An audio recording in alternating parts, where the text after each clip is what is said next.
Hello, my name is Alexander Kerry. Welcome to the program. The rich Ukrainian soil is an attractive asset for investors, and agricultural land sale in Ukraine has been an ongoing matter since years now. Last week, the Ukrainian Parliament voted not to lift the ban on selling these assets. Why and what are the consequences of this vote? Joining me in the studio is Stanislav Kutsenko, head of main Territorial Department of Justice in Kyiv. Thank you for joining us. Hello. So for us to understand this, why is it a key reform? It is a key reform because soil in Ukraine is very big value, and it's black soil that is quite unique for the world. And for sure, because of this, Ukraine can be much richer country because of using that soil for purposes of growing plants and goods. So that's why in Ukraine from 2002 it was a ban for selling land, because there is no quite a big order in this area. Starting from 1999, land was divided in Ukraine, and people could get small pieces of land to use it for their private purposes. And from that time, a lot of manipulations has started. For example, big companies, they bought small pieces of land from people for very small, not bought, but rent for small money. And that's why people who live in villages, they don't earn a lot on soil. And that's why there is a fear that if there is no ban for land, it will be chaos on the market of selling and buying land in Ukraine. So I think that in this case, big information campaign should be conducted among inhabitants of villages, among Ukrainians, how to use land, how to sell it for good price, and other cases. But these are not like Ukrainian villagers who voted not to lift the ban. So what I understand, let me understand here, why are Ukrainian lawmakers so reluctant to push for this reform? Because it was a narrow vote. It was like, if I'm not wrong, maybe 10. Why are the lawmakers reluctant to not to pass the? So actually, there are rumors that there is certain interest in state land in Ukraine. There are 10 million hectares of soil that belongs to a state, and only 20% of that land is registered.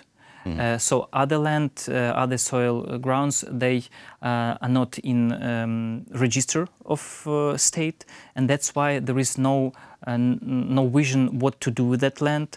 For now, there are thoughts that for some bribes, that land is being rent from big companies. They earn a lot of money on this. So there is maybe certain interest in this, but actually we have only 1 year left. I'm sure that under pressure of international partners, International Monetary Foundation and World Society, this ban won't be continued. And actually, I hope, and actually Ministry of Justice work on this, that people who owe land, they will know better their rights. For example, we conduct now campaign, I Have a Right. We also explain to landlords how to use their rights for land. And we explain them that it's better to sell land, for example, sometimes, than to rent it for small amount. Than to lease for a long time, yes. Because if you sell, for example, your land, you can start your farm enterprise, you can buy tractors and all that stuff. And if you get like $200 or $300 for your land, it's like nothing for you. So I'm gonna go to the international possibility of international pressure after, but are you implying that there could be a black market of these lands selling? Actually, there are thoughts that black market exists in Ukraine concerning soil, and for sure it's home task for Ukraine to solve this issue. And if we have now 1 more year, so it's just, let's say, enough period to think how to solve this issue. For example, in my convenience, unified register of land should be filled with all land pieces that exist in Ukraine. And also, last week, Cabinet of Ministers launched a very important project. It's online registration of agreements on land leasing.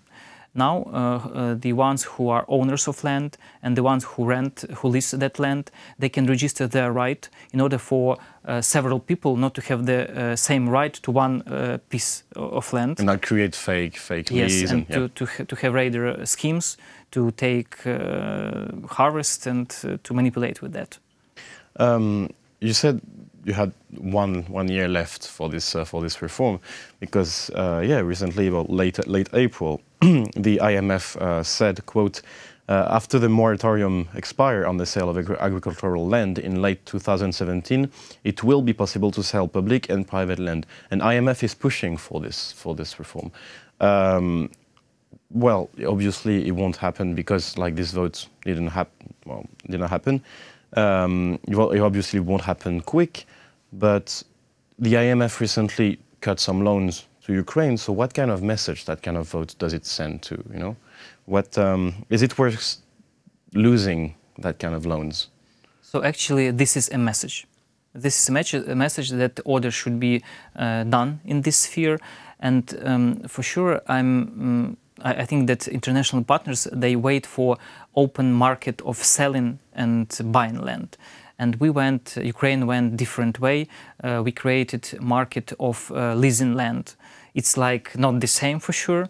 This market is quite active, but it cannot be for a long time because we need to have real market. And people need to understand that for sure it is asset. Land is asset because you can buy and sell it and make your material situation better with that. And for sure, I think that a big role of anti-monopoly committee should be in this, because it's not normal when, for example, big corporations buy for a low amount of money land or lease for a low amount of money. For sure, there should be regulations. They should be adopted by laws and also by regulations of ministries in order to have order in this sphere. And there is this widespread fear, and you talked about it earlier, that maybe oligarchs who are a big corporation or like foreign investor make the prices rise so up that the average Ukrainian can't buy its own land. Would you say it's an obstacle? And would you say it's an obstacle to this reform?